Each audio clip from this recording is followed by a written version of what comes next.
crackhead is trending under politics? Oh, it's from a Donald Trump statement. Makes sense. Welcome to Open Mic. We like to start the show with a few stories or a hot take on a story you're not likely to see anywhere else. I'm from gorgeous Prince George's, and now I spilled the tea in DC, so you know, these jokes come from a place of love. If in fact that was something I was still capable of.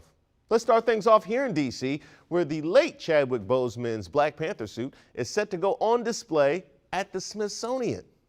Just iconic. He was the king of Wakanda, and now the very same suit the late Chadwick Boseman wore during the Black Panther movie back in 2018 is coming to the Smithsonian right here in D.C. That suit will go on display next spring at the National Museum of African American History and Culture.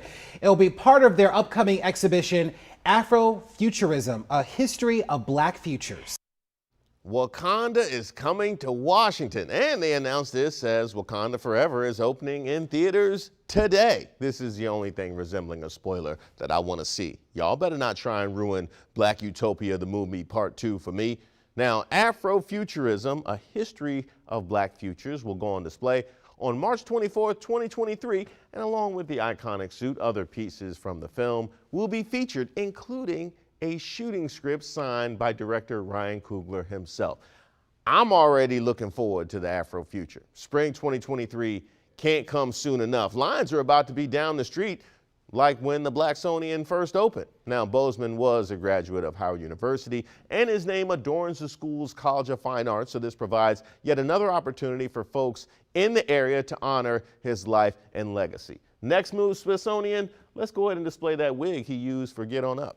Let's stay in D.C. for this next story, where 4 firefighters and paramedics are asking a federal judge to throw out a pandemic-related city policy restricting facial hair, claiming it ignores a 2023 court order allowing the men to wear their beard for religious reasons.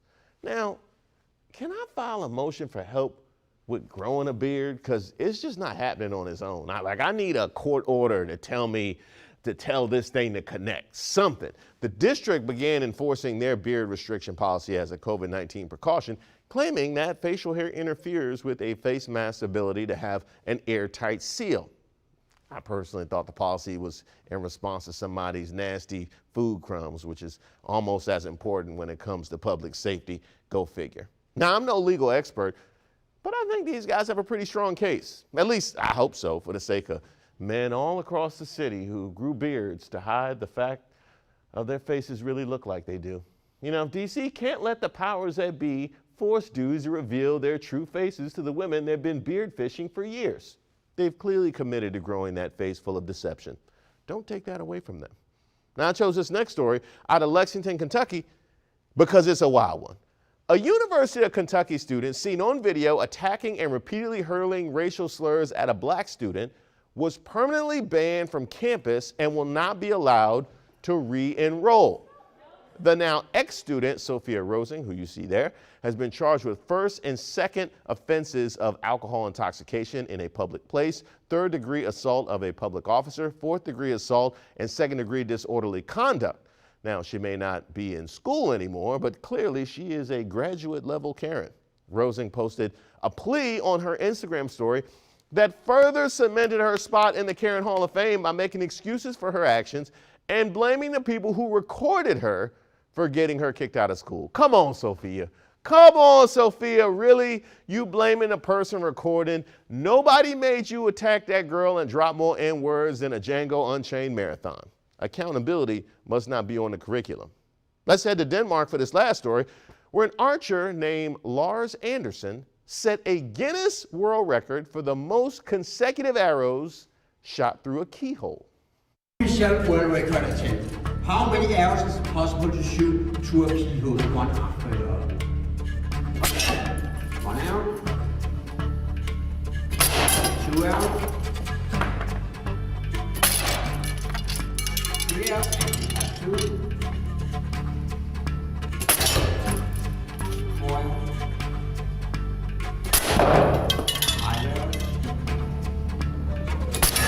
6 hours and 7. And that was 7 hours